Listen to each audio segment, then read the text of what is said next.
گزارے کیسے زندگی، آؤ علماء سے پوچھ لیں، آئے جو مشکل پیش کوئی، آؤ علماء سے پوچھ لیں۔ الحمدللہ رب العالمین والصلاة والسلام على سید المرسلین، اما بعد فاعوذ باللہ من الشیطان الرجیم، بسم اللہ الرحمن الرحیم۔ الصلاة والسلام علیک یا رسول اللہ، الصلاة والسلام علیک یا حبیب اللہ، الصلاة والسلام علیک یا نبی اللہ وعلی آلک واصحابک یا نور اللہ۔ نبی کریم صلی اللہ تعالی علیہ وآلہ وسلم نے ارشاد فرمایا، تم مجھ پر درود پڑھو، اللہ تعالیٰ تم پر رحمت بھیجے گا۔ صلو علی الحبیب صلی اللہ تعالی علی محمد صلی اللہ تعالی علیہ وآلہ وسلم۔ حضور کالز ہمارے پاس موجود ہیں تو ان کو سلسلے میں شامل کرتے ہیں اور دیکھتے ہیں کہ ہمارے سائلین، ہمارے ناظرین ہم سے کیا سوالات کرتے ہیں۔ صلو علی الحبیب صلی اللہ تعالی علی محمد۔ السلام علیکم ورحمۃ اللہ وبرکاتہ۔ وعلیکم السلام ورحمۃ اللہ وبرکاتہ۔ میں نے سنا ہے کہ گھر میں نماز کے بارے میں کہ اگر طبیعت نہ ٹھیک ہو تو گھر میں نماز پڑھنی جائز ہے کہ نہیں جائز ہے؟ جی انشاءاللہ آپ کے سوال کا جواب دیتے ہیں۔ ایک اور کال سنائیے۔ السلام علیکم ورحمۃ اللہ وبرکاتہ۔ وعلیکم السلام ورحمۃ اللہ وبرکاتہ۔ میرا نام محمد اکرم ہے، میں شکوپورہ سے بات کر رہا ہوں۔ میرا سوال دارالفتہ میں یہ ہے کہ مسبوق جب امام سجدہ سہو پڑھتا ہے تو مسبوق امام کے ساتھ سلام پھیرے گا یا نہیں؟ برائے مہربانی جواب دیجیے۔ السلام علیکم ورحمۃ اللہ وبرکاتہ۔ وعلیکم السلام ورحمۃ اللہ وبرکاتہ۔ ایک اور کال سنائیے۔ محمد رمضان، میرا سوال یہ ہے کہ التحیات کے بعد درود شریف اللہم صلی اللہ پڑھنا چاہیے یا اللہم بارک پڑھنا چاہیے یا دونوں پڑھنے؟ حضور پہلا سوال، گھر میں نماز پڑھنا، یعنی کوئی شخص بیمار ہے، طبیعت ٹھیک نہیں، مریض ہے اور مرد ہے اور اس پر جماعت تو واجب ہے، یعنی اکثر مردوں پر، تو اب وہ گھر میں نماز پڑھ سکتا ہے، جماعت ترک کر سکتا ہے؟ الحمدللہ رب العالمین والصلاة والسلام علی سید الانبیاء والمرسلین، اما بعد فاعوذ باللہ من الشیطان الرجیم، بسم اللہ الرحمن الرحیم۔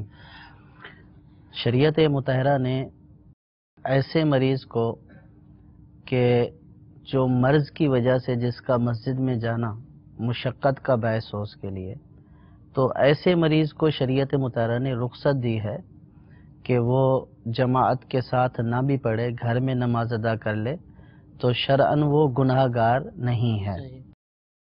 لیکن سائل نے جو سوال کیا کہ طبیعت خراب ہو، اب طبیعت کی خرابی کیا ایسی ہے کہ جس کی وجہ سے مسجد میں جانا اس کے لیے باعث مشقت ہو، یا اس سے اس کی طبیعت اور زیادہ بگڑ جائے گی، یا پھر یہ ہے کہ جماعت کے لیے مسجد تو نہیں جاتا ہے لیکن دیگر کام کاج کے لیے جو ہے وہ آتا جاتا رہتا ہے، تو ضابطہ تو یہی ہے کہ مسجد میں جانا اس کے لیے مشقت کا باعث ہو تو پھر جماعت میں وہ حاضر نہ ہو تو حرج نہیں ہے۔ ٹھیک ہے، لیکن ہم سب مسلمانوں کو جماعت کے ساتھ نماز پڑھنے پر التزام، یعنی اپنی عادت میں ضروری اور لازمی شامل کر لینا چاہیے کہ جماعت کے ساتھ نماز پڑھنا سنن ہدا میں سے ہے۔ صحیح۔ حضرت عبداللہ ابن مسعود رضی اللہ تعالی عنہ کا فرمان عالی شان حدیث پاک ہے، فرماتے ہیں کہ ہم نے صحابہ کرام علیہم رضوان میں سے کسی کو اپنے دور میں جماعت سے پیچھے نہیں دیکھا ہے۔ ماشاءاللہ۔ ہم نے اپنے دور میں سرکار صلی اللہ تعالی علیہ وسلم کے دور میں جماعت سے پیچھے صرف اس شخص کو دیکھا ہے کہ جس کا نفاق بالکل ظاہر ہو چکا، یعنی کھلا منافق، یا پھر مریض۔ اور مریض کے بارے میں بھی آپ رضی اللہ تعالیٰ عنہ یہ ارشاد فرماتے ہیں کہ صحابہ کرام علیہم رضوان میں سے اگر کوئی مریض ہوتا، مرض میں مبتلا ہوتا، تو دو اشخاص کی وہ سہارا لگا کر یعنی کہ دونوں کے کندھے پر اپنے بازو رکھ کر صحیح، وہ بیچ میں چلتا ہوا آتا اس مرض کی حالت میں، اور اس کو صف میں بٹھا دیا جاتا، وہ نماز ادا کر کے پھر اسی طرح جو ہے وہ اپنے گھر کو جاتا۔ سبحان اللہ۔ یعنی آپ اندازہ کریں کہ صحابہ کرام علیہم رضوان جماعت کے اوپر اس قدر پابندی اختیار کیا کرتے تھے کہ مریض بھی ہوتے تھے تب 2 بندے ان کو پکڑ کر آتے تھے، تب بھی وہ جماعت کے لیے حاضر ہوتے۔ پھر حضرت عبداللہ بن مسعود رضی اللہ تعالیٰ نے فرمایا کہ یہ جماعت جو ہے یہ سنن ہدا میں سے ہے، اور آگے حدیث پاک کا مفہوم ہے کہ اللہ تعالیٰ نے تمہارے نبی کریم صلی اللہ تعالیٰ علیہ وسلم کی سنن ہدا کو تمہارے لیے مشروع کیا ہے، اور اگر تم اس کو چھوڑو گے تو گمراہ ہو جاؤ گے۔ اور پھر یہ بھی ارشاد فرمایا کہ جو تم میں سے یہ چاہتا ہے کہ وہ مسلمان ہونے کی حالت ہی میں اللہ تعالیٰ سے ملے تو اس کو چاہیے کہ وہ 5 وقتوں کی نماز اس جگہ پر پڑھے جہاں پر اذان دی جاتی ہے، صحیح، یعنی جماعت کے ساتھ پڑھے۔ اور بعض احادیث پاک میں تو جماعت میں نہ آنے والے کے بارے میں سرکار صلی اللہ تعالیٰ علیہ وسلم نے سخت وعیدیں بھی ارشاد فرمائی ہیں، بلکہ یہ ارشاد فرمایا حدیث پاک کا مفہوم ہے کہ میں یہ چاہتا ہوں کہ لوگوں کو حکم دوں کہ وہ لکڑیاں جمع کریں، اور پھر جب لکڑیاں جمع ہو جائیں تو پھر میں کسی کو بولوں کہ وہ جماعت کرائے، اور پھر میں ان لوگوں کے پاس جاؤں کہ جو جماعت سے پیچھے رہ گئے اور میں ان کے گھروں کو جلا دوں۔ تو اب اندازہ کیجئے کہ جماعت کے ساتھ نہ پڑھنا سرکار صلی اللہ تعالیٰ علیہ وسلم کو کتنا ناپسند تھا، اور جماعت کے ساتھ نماز پڑھنے کی کتنی تاکید ہے۔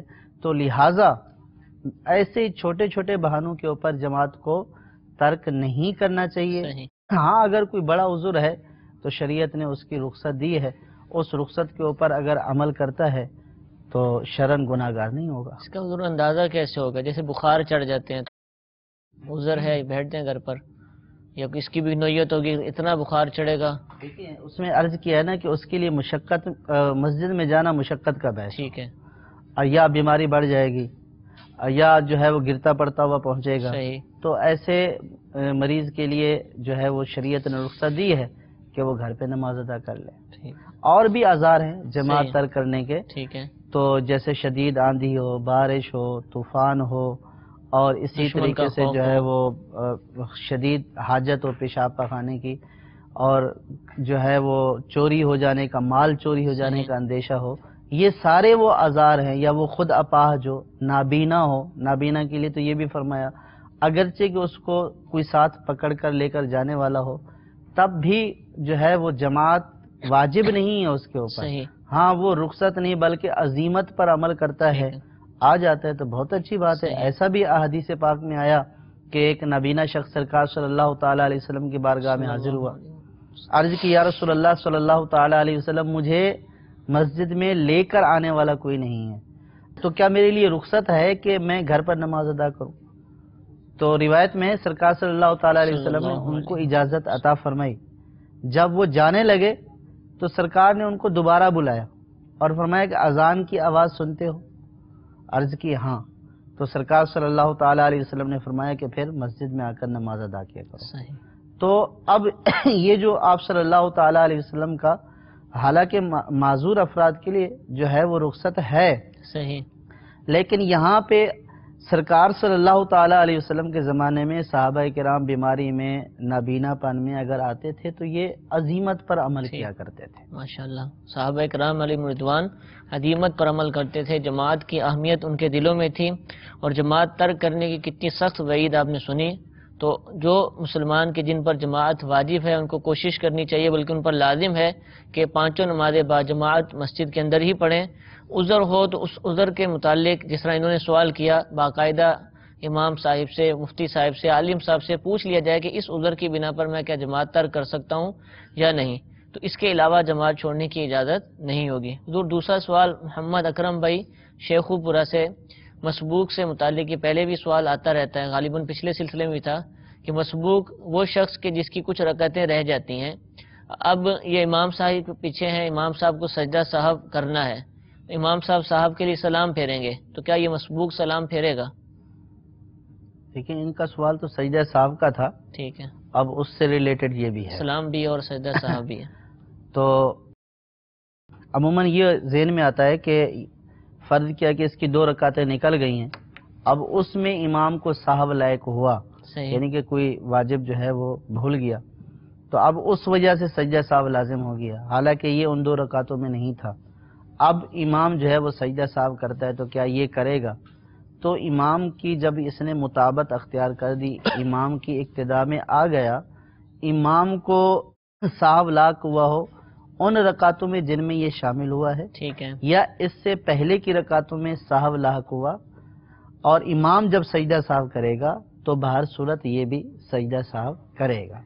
لیکن امام جو ہے وہ جب سجدہ صاحب کرتا ہے اختتام پر تو ایک طرف سلام جو ہے وہ پھیرتا ہے، تو کیا یہ سلام پھیرے گا؟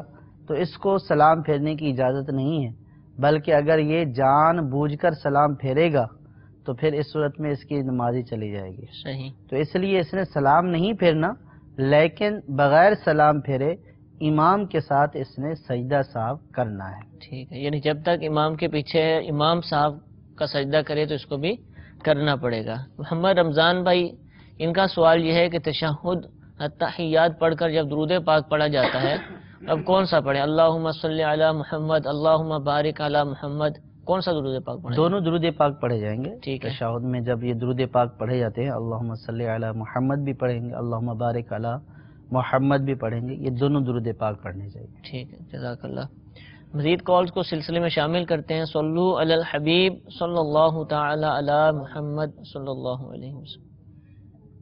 محمد سے بات کر رہا ہوں، ضلع فیصل آباد تحصیل جڑامالہ سے.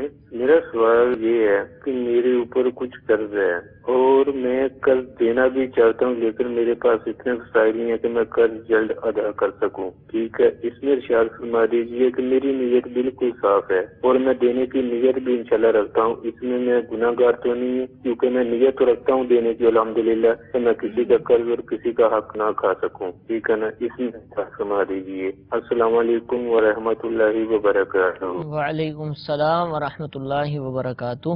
جی مزید.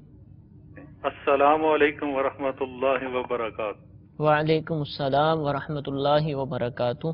تہجد کا جو ٹائم ہے یہ کس وقت سے کس وقت تک ہے، اور کیا جو تہجد کا ٹائم ہے وہ 12 بجے کے بعد کا ہے، اور تہجد کے ٹائم میں نوافل سے پہلی وتر پڑھنے ہیں یا نوافل کے بعد بھی، تہجد کی نماز کے بعد بھی وتر پڑھ سکتے ہیں؟ جی آپ کا سوال سن لیا، انشاءاللہ اس کا جواب عرض کرتے ہیں. ایک اور کال سنائیے. السلام علیکم ورحمۃ اللہ وبرکاتہ. وعلیکم السلام ورحمۃ اللہ وبرکاتہ. شاہد سعیدی لاہور سے بول رہا ہوں. میرا حضرت سوال یہ ہے مفتی صاحب کی بارگاہ میں کہ یہ جو زمین ہم ٹھیکے پہ یعنی مستاجری پہ دیتے ہیں، کیا اس کا دینا جائز ہے یا ناجائز؟ السلام علیکم ورحمۃ اللہ وبرکاتہ.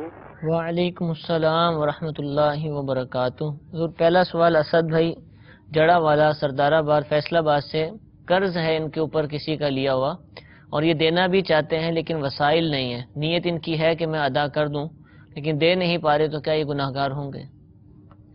قرض میں بلا ضرورت شرعی جب وسائل ہوں اور اس میں ٹال مٹول کرنا یہ تو ظلم ہے، ٹھیک ہے، جائز نہیں ہے، بلکہ پہلی فرصت میں جو ہے وہ قرض کی ادائیگی کا سلسلہ کیا جائے. صحیح.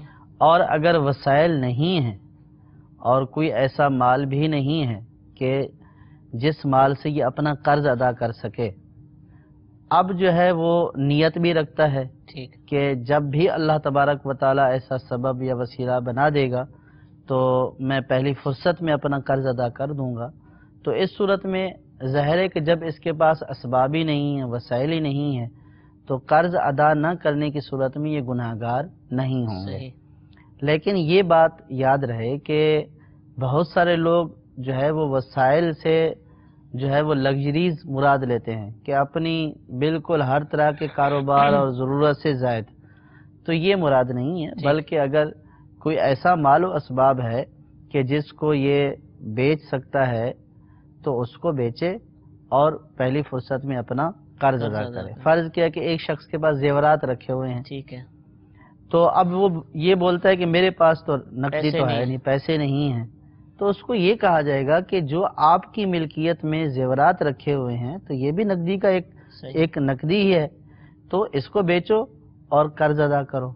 تو اس طرح کی اچھا مال مویشی ہوتے ہیں، اچھا اسی طرح زمین و جائیداد ہوتی ہے، تو یہ اس طرح کی چیزیں ہیں کہ جو موجود ہوتی ہیں، لیکن اس کو وہ کسی کھاتے میں شمار نہیں کرتے ہیں، یہی کہتے ہیں کہ بس ہمارے پاس پیسے نہیں ہیں۔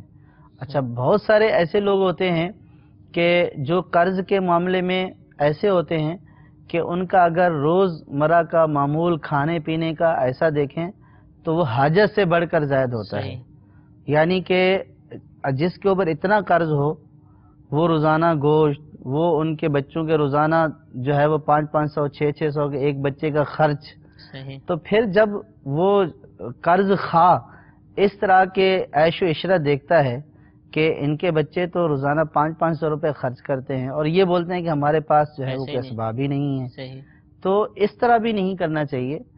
اگر واقعی اسباب نہیں ہیں، مال مویشی، زیورات، زمین و جائیداد، ایسی ایک تو ضرورت کا گھر ہے، اب ظاہر ہے کہ اس گھر کو بیچے گا تو روڈ پہ آ جائے گا، لیکن پھر بھی اگر کرائے پر رہنے کی طاقت رکھتا ہے تو اس کو بیچے اور قرض ادا کرے، اور اگر ایسی کوئی سبب وسیلہ نہیں ہے تو پھر اس صورت میں ادائیگی نہیں کر پا رہا، نیت اچھی ہے کہ ادا کر دوں گا، تو انشاءاللہ اللہ تعالیٰ کی رحمت سے امید رکھے کہ گناہ گار نہیں ہوگا۔ ٹھیک ہے حضور، اس میں آپ نے فرمایا کہ اس کے پاس دیگر چیزیں ہیں تو بیچے گا، کاروبار ہے تو وہ بھی بیچے گا۔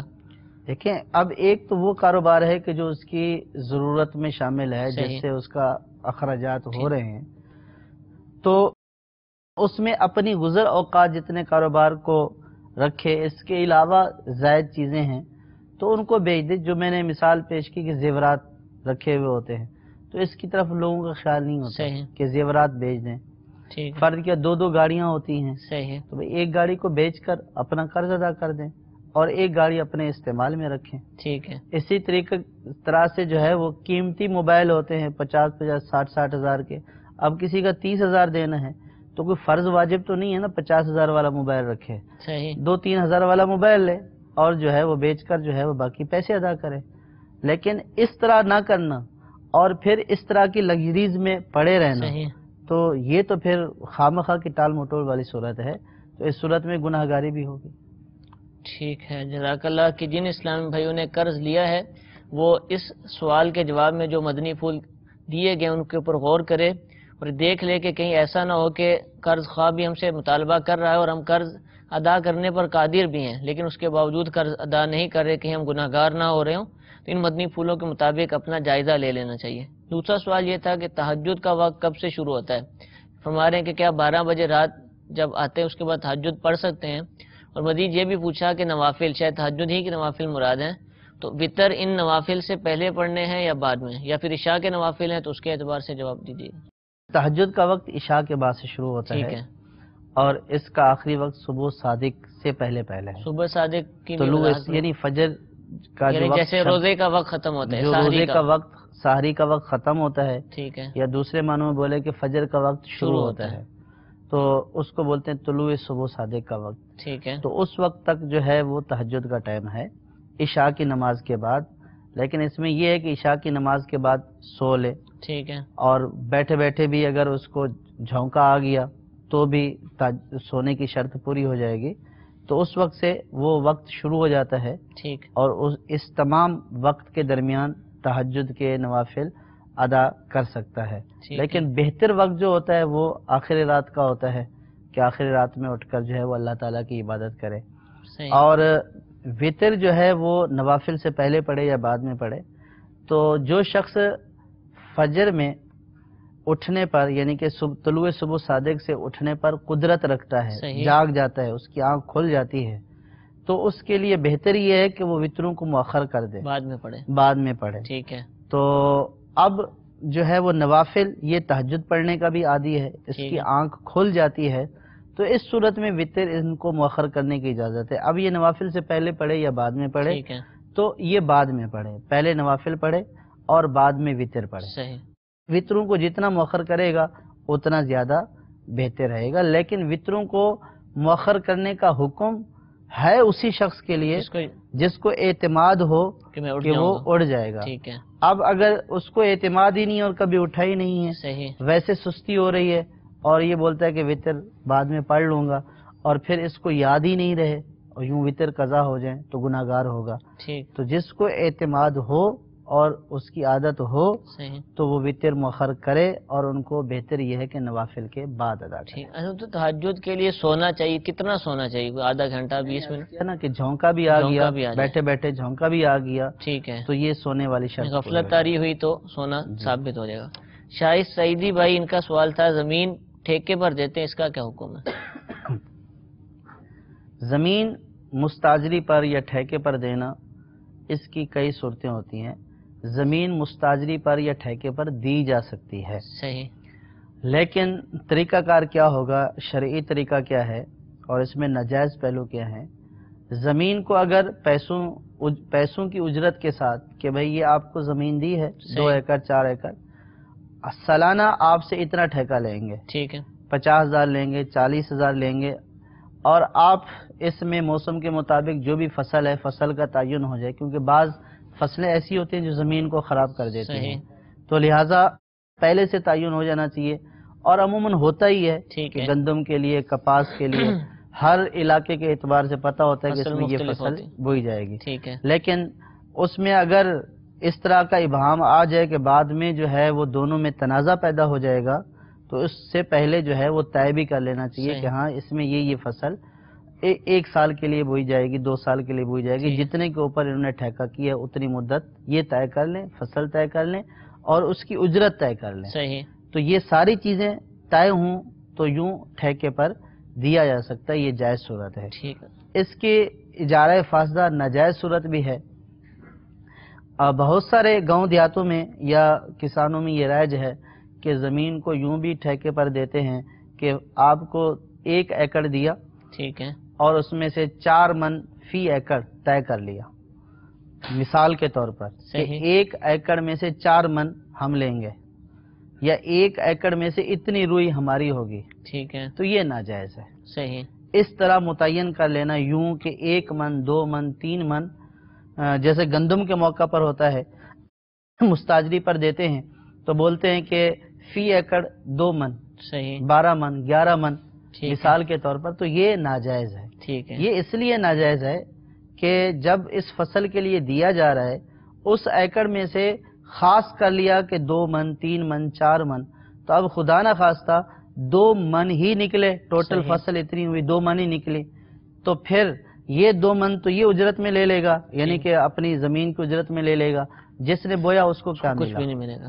تو اس لیے یوں طے نہیں کرنا چاہیے کہ فی ایکڑ اتنا لیں گے, بلکہ اس میں یوں طے کرنا چاہیے کہ جو بھی فصل ہوگی فی ایکڑ نصف ہوگا, ٹھیک ہے, یعنی آدھا ہوگا, صحیح, یا تہائی فیصد کے اعتبار سے کر لیا, ہاں فیصد کے اعتبار سے کر لیا جائے کہ 70% جو ہے وہ بونے والے کا ہوگا اور 30% جو ہے وہ جس کی زمین ہوگی اس کو بطور اجرت دیا جائے گا. ٹھیک ہے. لیکن یہ صورت جو ہے فی ایکڑ کے اوپر 2 من 3 من 4 من 12 من 11 من, یہ زیادہ رائج ہے, تو یہ جائز صورت نہیں ہے. ٹھیک ہے. تو اس طریقے سے جو ہے وہ مستاجری یا ٹھیکے پر زمین دینا جائز نہیں ہے. ٹھیک ہے. حضور آپ نے فرمایا کہ فصل پہلے متعین کر لی جائے کہ کون سی فصل بوئی جائے گی, لیکن اگر یہ طے کر لیا کہ جو چاہیں آپ اس میں بوئیں اور اب ٹھیکے پر دے دی, اس میں عرف کا تو اعتبار ہوگا.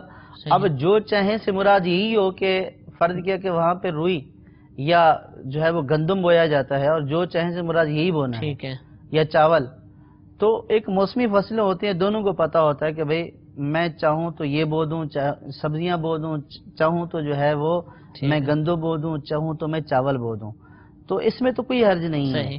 لیکن اس میں اگر بعض فصلیں ایسی ہوتی ہیں جو زمین کو خراب کر دیتی ہیں, زمین کی طاقت کو نچوڑ لیتی ہیں, پھر اس کے بعد جو دوسری فصل بوئی جاتی ہے وہ اس طرح نہیں ہو پاتی ہے, اس کا رزلٹ نہیں آتا جس طرح کہ اس کے بوئے بغیر رزلٹ آنا تھا.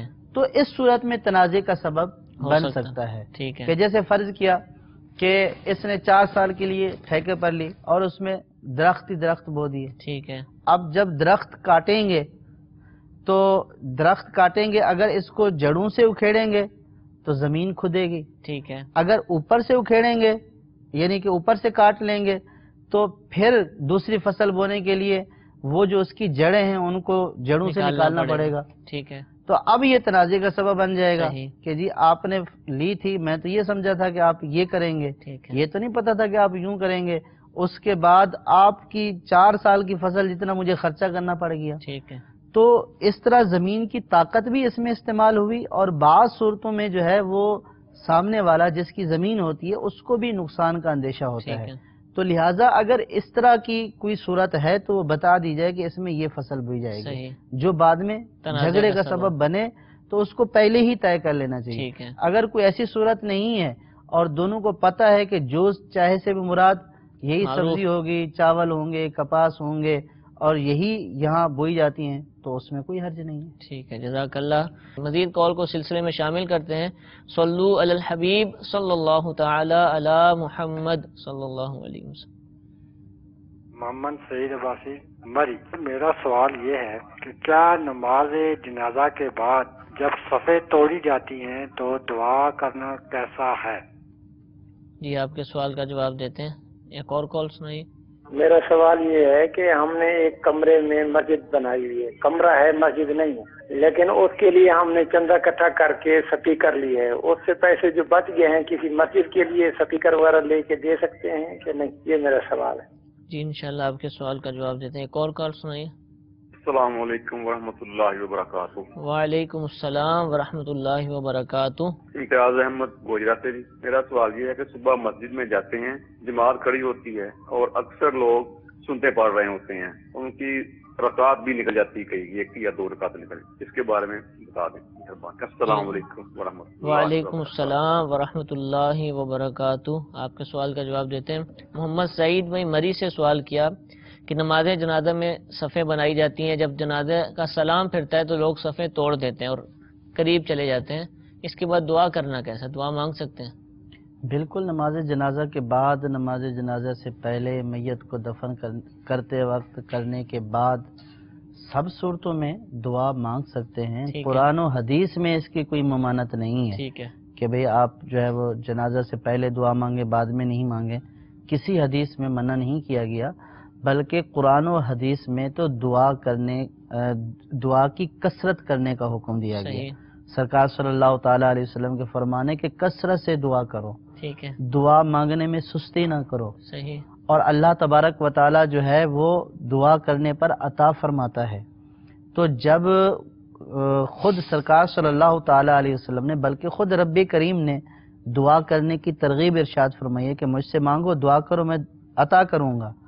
تو پھر اس میں تخصیص کر لینا کہ اس وقت میں کرنی چاہیے، اس وقت میں نہیں کرنی چاہیے، یہ تخصیص قرآن و حدیث کے خلاف ہے. صحیح. ہاں اگر سرکار نے منع کیا ہے یا قرآن پاک میں منع کیا گیا ہے تو پھر تو ایک چیز سمجھ میں آتی ہے کہ قرآن و حدیث میں منع کیا گیا ہے.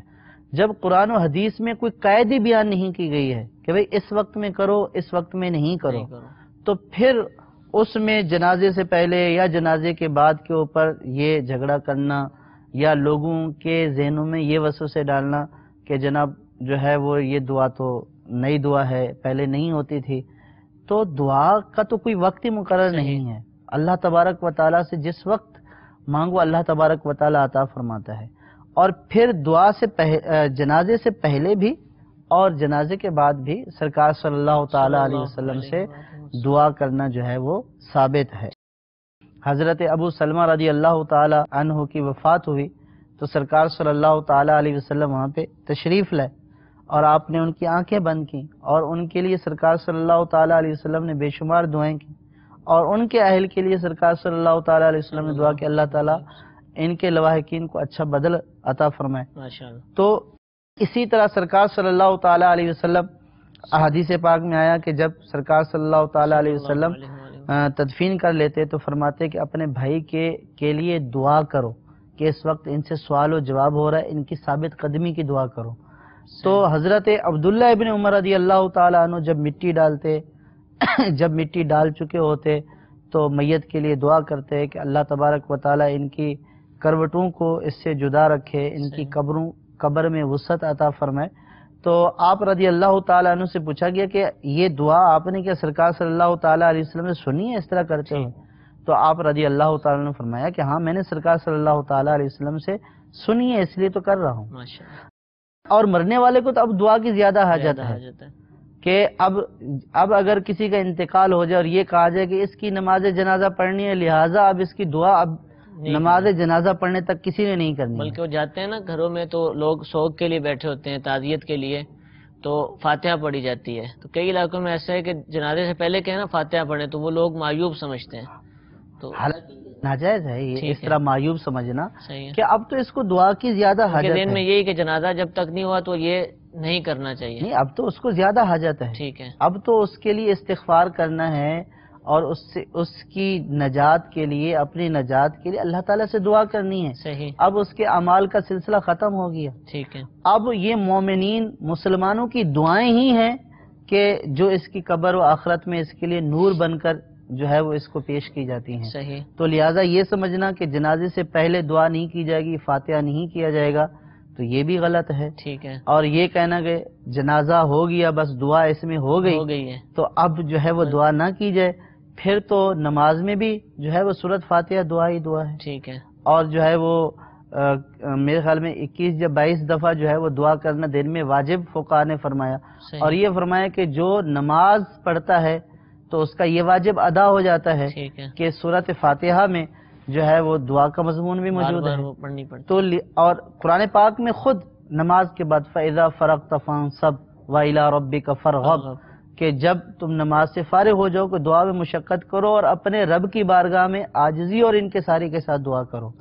تو مطلقاً نماز کے بعد تو دعا کرنے کا حکم ہے کہ اب نیک عمل کر لیا، نیک عمل کرنے کے بعد اپنے رب سے مانگو، اپنا اللہ تبارک و تعالی رب کریم عطا فرمائے گا۔ تو لہٰذا اس طرح کے وساوس لوگوں کے ذہنوں میں ڈالنا کہ جی جنازہ ہو گیا اب دعا نہیں ہوگی، تو ان سے یہ کہا جائے گا کہ کس حدیث پاک میں منع کیا گیا ہے، قرآن کی کون سی آیت میں یہ کہا گیا ہے کہ جنازے کے بعد دعا نہیں کی جائے؟ اچھا عمل ہے، اس سے منع نہیں کرنا چاہیے۔ تو دوسرا سوال یہ تھا کہ ایک کمرہ ہے جس کو مسجد، پہلے انہوں نے فرمایا مسجد ہے، بعد میں کہا کہ مسجد نہیں ہے، مسجد کی مانند کہہ لیں، اس کے لیے انہوں نے جو ہے وہ چندہ کر کے اسپیکر خریدے، اذان وغیرہ کے لیے شاید خریدے ہوں گے، پیسے بچ گئے ہیں چندے میں سے، تو اب اس بچے ہوئے رقم سے دوسری مسجد میں اسپیکر یا کوئی اور شے خرید سکتے ہیں؟ جائے نماز ہوگی، یہ فرمایا کہ مسجد نہیں ہے، کمرہ ہے جس میں نماز پڑھتے ہیں، تو جائے نماز ہے۔ اب دوسرا سوال یہ کہ اسپیکر خریدنے کے لیے انہوں نے چندہ کیا اور پیسے بچ گئے ہیں، تو چندے کا حکم یہ ہوتا ہے کہ چندہ دینے والوں نے جس مد میں وہ چندہ دیا ہے وہ ان کی بتائی ہوئی مد میں خرچ کیا جائے گا۔ ٹھیک ہے، اب ان سے یہ کہا گیا مسجد کا اسپیکر خریدنا ہے، مسجد کا اسپیکر خرید لیا، اب رقم بچ گئی ہے، تو جب چندہ بچ جائے تو اس کا حکم یہ ہوتا ہے کہ جن لوگوں نے وہ چندہ دیا ہے یہ چندہ ان کی ملک پر باقی رہتا ہے، صحیح، تو لہٰذا ان لوگوں سے رجوع کیا جائے جنہوں نے چندہ دیا ہے کہ آپ کا چندہ بچ گیا ہے، اب اس کا مزید کیا کیا جائے۔ ٹھیک ہے، اگر وہ اجازت دیتے ہیں کہ اس چندے سے کسی دوسری مسجد کا اسپیکر خریدا جائے تو جو وہ اجازت دیں ان کی اجازت کے مطابق اس چندے کو خرچ کیا جائے، اپنی جو ہے وہ عقل سے یا اپنی مرضی سے اب اس چندے کو کسی جائز کام میں بھی خرچ کرنے کی اجازت نہیں ہے، کیونکہ جب چندہ دینے والے موجود ہیں ان کی ملک باقی ہے، تو انہوں نے جتنا اختیار دیا تھا تصرف کرنے کی اجازت دی تھی اتنا ہو گیا، اب ان کی ملک پر وہ چلا گیا، اب ان کی اجازت کے بغیر اس میں تصرف کرنا جائز نہیں ہوگا، وہ جو اجازت دیں اس اجازت کے مطابق عمل کیا۔ اس میں انڈرسٹوڈ جس کو کہتے ہیں اس کا اعتبار نہیں کہ اب لوگ جو چندہ دیتے ہیں مساجد کے اندر بھلے خاص مد کہہ کر لیا جائے یا ویسے ہی جمعے کا جو چندہ ہوتا ہے مانگے کا کوئی نہیں واپس کہ بھی میں نے دے دیا، اور اگر اس کو پتہ چلے کہ کسی اور مسجد میں ہی لگا ہے تو برا بھی نہ منائے گا، یہ تصور کر کے کمیٹی جو ہے وہ استعمال کرتی رہے کہ لوگ اس میں برا نہیں مناتے، تو کیا یہ صحیح ہے یا واقعتاً اجازت لینا ضروری ہے؟ دیکھیں ہم پہلے تو عام چندے کی بات کر رہے ہیں، ٹھیک ہے، اور آپ جو فرما رہے ہیں وہ مسجد کا چندہ ہے، صحیح، یعنی جو مسجد میں لوگ دیتے ہیں اور وہ بطور ملکیت دیتے ہیں مسجد کو، تو جب مسجد کے متولی کے پاس چلا گیا صحیح، تو وہ مسجد کا مال ہو گیا، ٹھیک ہے، تو وہ جب اس مسجد کا مال ہو گیا تو اب اسی مسجد ہی میں اس کو خرچ کیا جائے گا. وہ اس وقف کی رقم ہو گئی. صحیح. ایک وقف کی رقم کو دوسرے وقف میں استعمال نہیں کیا جا سکتا. تو وہ ایسے ہی ہے کہ جیسے آپ نے میری رقم ہے تو اب کوئی میری رقم اٹھا کر کسی دوسرے کے اوپر خرچ کرے تو اس کو اس کی اجازت نہیں. میری ملک ہو چکی ہے تو میرے اوپر ہی خرچ ہوگی. صحیح. یا میں اس کی جو اجازت دوں گا، اور مسجد اجازت دینے کی جو ہے وہ اہل نہیں ہے، اور لوگوں کو اس بات کا متولی یا کمیٹی کو اس بات کا اختیار نہیں ہے کہ وہ اپنی رائے سے خرچ کریں. ٹھیک ہے. تو جب وہ مسجد کا ہو گیا تو اسی مسجد کا خرچ کیا جائے گا. ٹھیک ہے. اچھا، یہ تو تھا مسجد کا مسئلہ. صحیح. اور ہمارے جو سوال تھا وہ تھا عام چندہ کا، کہ وہ ایک عام جگہ ہے، اس کے اوپر جو ہے وہ میک خریدا گیا، اب چندہ بچ گیا. اب اس میں نے عرض کر دیا کہ ضابطہ یہی ہے کہ اگر لوگوں کو یہ بولا کہ بھائی آپ ہمیں چندہ دے دیں، ہم میک بھی خریدیں گے اور بھی کسی جگہ پر خرچ کر دیں گے، صحیح، تب تو سمجھ میں آتا ہے کہ میک نے اسپیکر خرید لیا اور بھی اس میں کسی جائز کام میں خرچ کرنے کی اجازت ہے تو خرچ کر دیں. ٹھیک ہے. لیکن ان سے خاص اسی مد میں لیا گیا کہ اس سے مسجد کا اسپیکر لیں گے. ٹھیک ہے. تو وہ جس مد کے لیے لیا گیا تھا وہ کام ہو گیا. صحیح. تو انہوں نے اتنی کی اجازت دی تھی. ٹھیک ہے. تو اب جب وہ کام ہو گیا تو ان کی ملک پر چلا گیا. ٹھیک ہے. تو اب ان کی ملک پر چلا گیا تو جب تک ان کی اجازت نہیں ہوگی تو کسی نیک کام میں بھی خرچ کرنے کی اجازت نہیں ہے. صحیح. یعنی ایسا تو نہیں ہے نا کہ آپ میری رقم اٹھا کر بولیں میں نے مسجد کے چندے میں ڈال دیا. اب میں بولوں کہ آپ نے ایسا کیوں کیا، ٹھیک ہے، اور آپ یہ جواب دیں کہ میں نے نیک کام ہی تو کیا ہے. ٹھیک ہے. اس طرح اگر ہو جائے کہ بھئی دوسروں کے ملک میں یوں تصرف، پھر تو چور بھی یہی بولیں گے کہ بھئی آپ کے گھر میں ڈکیتی ڈالی تھی اور فلاں مسجد میں ہم نے لگا دیا، ٹھیک ہے، فلاں بھوکے کو کھلا دیا. تو اس کی اجازت نہیں ہے. کسی کی جب ملک آ جاتی ہے تو پھر مالک کی اجازت سے کام کرنا ہوگا. ٹھیک ہے. مالک کی اجازت کے بغیر نیک کام کرنے کی بھی اجازت نہیں ہے. حضور ایک لفظ استعمال کیا جاتا ہے عموماً، کلی اختیار، یوں کہہ کر بھی آپ ہمیں کلی اختیار سے دے دیں، اور اس نے کہا ٹھیک ہے جی کلی اختیار سے دیا. تو اب کیا یہ لفظ کلی اختیار ایسا ہے کہ اب جہاں چاہیں لگا دیں؟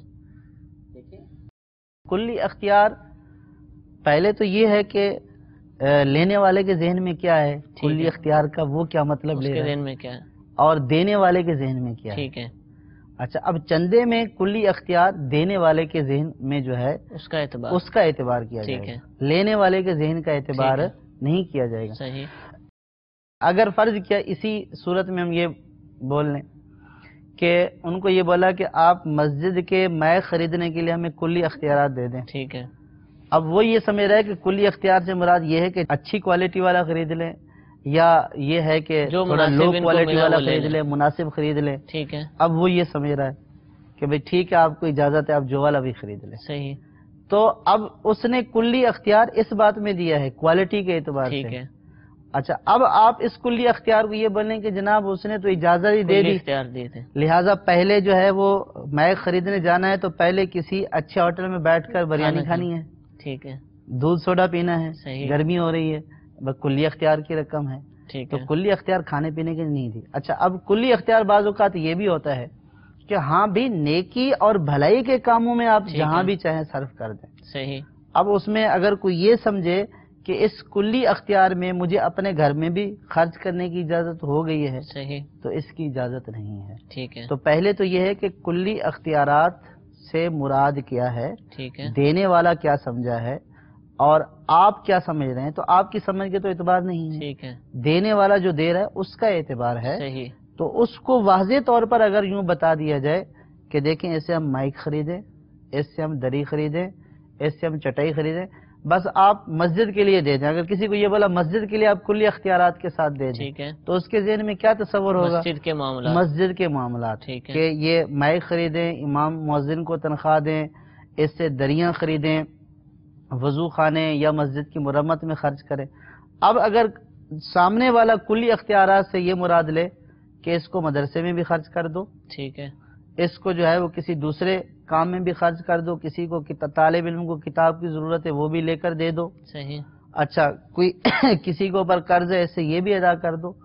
تو یہ اس دینے والے کے دیتے وقت جو اس کا مفہوم تھا کلی اختیار کا، یہ اس ساری چیزیں شامل نہیں تھی. ٹھیک ہے. اس نے مسجد کے لیے کلی اختیارات کے لیے دیا ہے. ٹھیک ہے. تو لہٰذا کلی اختیار کا جو جب لفظ آ جائے تو اس سے مراد وہ ساری وسعت نہیں ہو جاتی ہے، تو جو اس وقت بات چیت ہوئی ہے دینے والے سے، جو اس کا مفہوم ہوگا اس کا اعتبار کیا جائے گا. ٹھیک ہے. تو پیارے اسلام بھائی، جو اسلامی بھائی چندہ جمع کرتے ہیں بالخصوص مسجد کی کمیٹیاں یا دیگر اسلامی بھائی بھی، تو ان کو ان مدنی پھولوں کو اپنے دل کے مدنی گلدستے کے اندر بالکل سمو کر رکھنا ہے کہ کلی اختیار یا جس طرح چندہ جمع کیا جائے ان میں ان باتوں کا خیال رکھنا بے حد ضروری ہے، ورنہ ایسا نہ ہو کہ ہم اپنی اٹکل سے کسی مسئلے کے بارے میں اپنی رائے قائم کر لیں، اپنے ذہن میں رکھ لیں اور خدا نخواستہ ہم گناہ گار نہ ہو جائیں. تو ہمیں جو بھی کرنا ہے شریعت کے دائرے کے اندر رہ کر کرنا ہے. امتیاز بھائی گوجرا سے انہوں نے کہا کہ مسجد کے اندر ہم جاتے ہیں فجر کی نماز کے لیے، 2 سنتیں فجر سے پہلے پڑھنی ہوتی ہیں. صبح کا ٹائم ہوتا ہے، لوگ دیر سے بھی اٹھتے ہیں بعض دفعہ.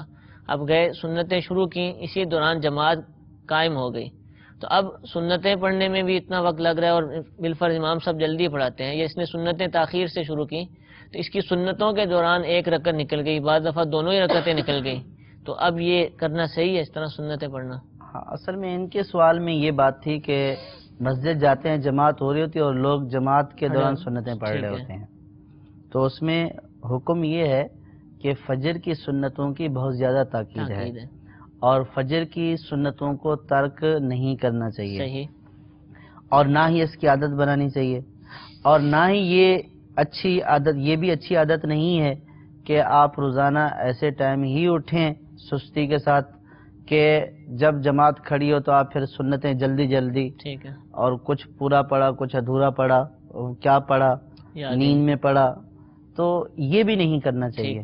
ہاں کبھی کبھار ایسا ہو جائے تو کوئی حرج نہیں ہے. بہرحال اگر کوئی آیا بھی سستی کے ساتھ یا کہلی کے ساتھ، یعنی اٹھنے میں اس نے سستی کی ہے، تو اس کے لیے حکم یہ ہے کہ اگر فجر کی جماعت قائم ہے تب بھی اس کے لیے حکم یہ ہے کہ وہ سنتیں ادا کرے، جبکہ اس کو اس بات کا یقین ہو کہ وہ جماعت کو پا لے گا، اگرچہ کہ آخری قاعدے میں ہی کیوں نہ پا لے، یعنی قاعدہ جو ہے تشہد میں اس میں ہی کیوں نہ پا لے، سلام سے پہلے پہلے جماعت کو پا لے گا، ٹھیک ہے، تو اس کو حکم ہے کہ وہ سنتیں ادا کرے.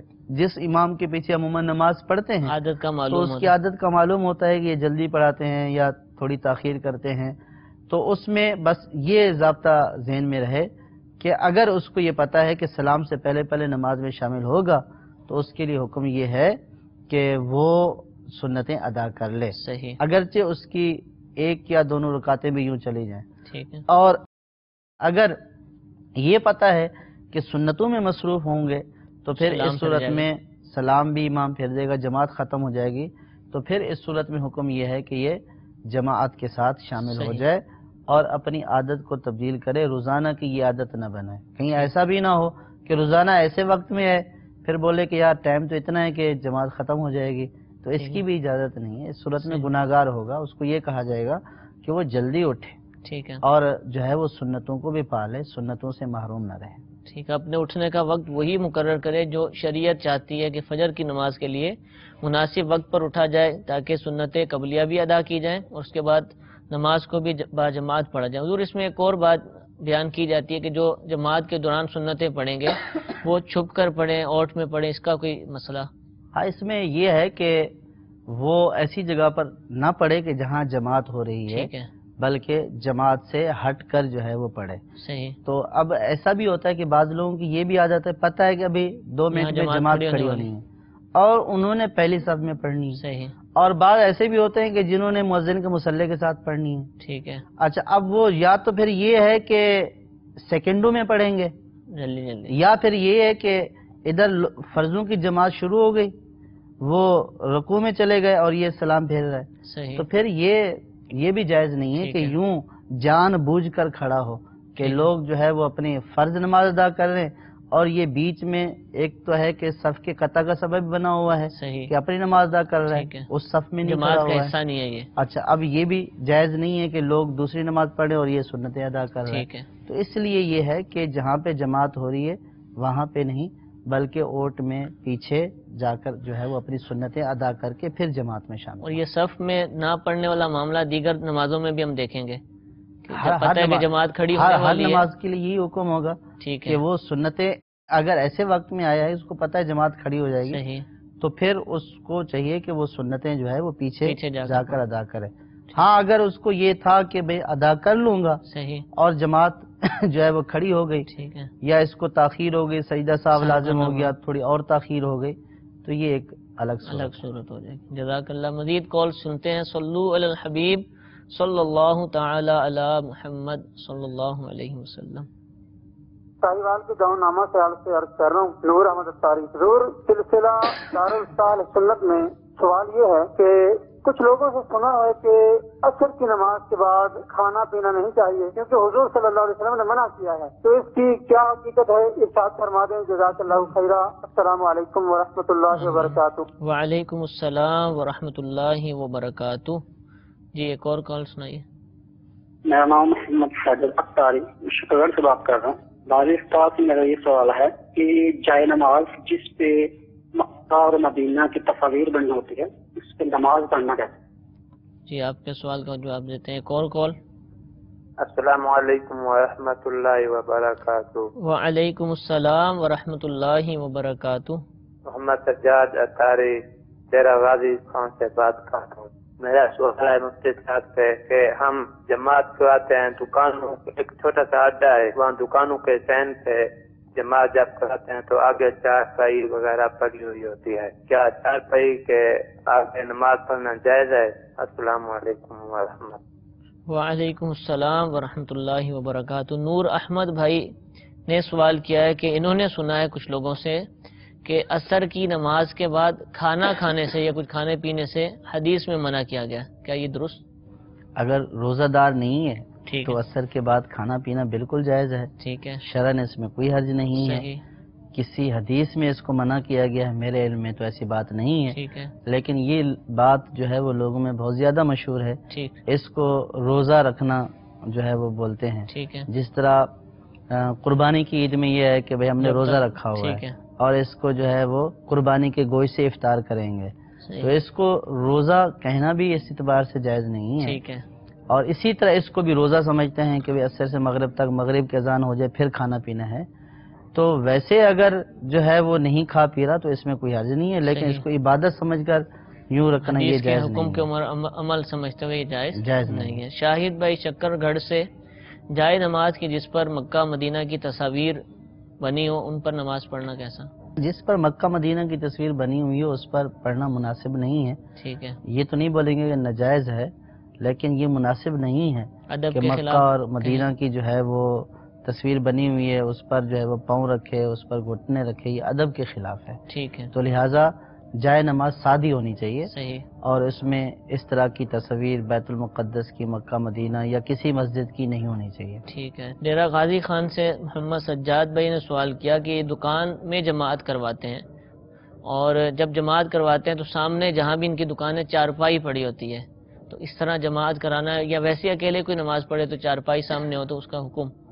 فرما رہے تھے کہ اڈا ہے اور وہاں یہ نماز پڑھاتے ہیں اور آگے چارپائیاں پڑی ہوتی ہیں, تو آگے چارپائی ہونے کی صورت میں نماز کے اوپر کوئی فرق نہیں پڑتا ہے. صحیح. یہ بہت سارے لوگوں میں یہ بھی ہے کہ چارپائی آگے ہو تو پھر نماز نہیں پڑھنا چاہیے. ٹھیک ہے. تو شرعاً تو اس میں کوئی ممانعت نہیں ہے. ٹھیک ہے. چارپائی آگے ہو یا چارپائی پر بندہ سویا ہوا ہو, بشرط یہ کہ اس کا منہ نمازی کی طرف نہ ہو, اور اگر اس کا منہ نمازی کی طرف ہے تو نماز نہیں شروع کرنی چاہیے. لیکن اگر وہ فرض کیا کہ کوئی چادر اوڑھ کر, کپڑا اوڑھ کر سویا ہوا ہے اور اس کے پیچھے نماز پڑھنی ہے, یعنی کہ اس کے آگے انہوں نے کہا, تو اس کے پڑھنے میں کوئی حرج نہیں ہے. چارپائی ہونے سے یا بندہ سوئے ہوئے ہونے سے نماز کے اوپر کوئی اثر نہیں پڑتا ہے. جزاک اللہ. میٹھے میٹھے اسلام بھائیو, ہمارے سلسلے کا وقت ختم ہوا. اللہ تعالیٰ سے دعا ہے کہ عمل کرنے کی توفیق عطا فرمائے. آمین بجاہ النبی الامین. صلو علی الحبیب صلی اللہ تعالی علی محمد صلی اللہ علیہ وسلم. گزارے کیسے زندگی,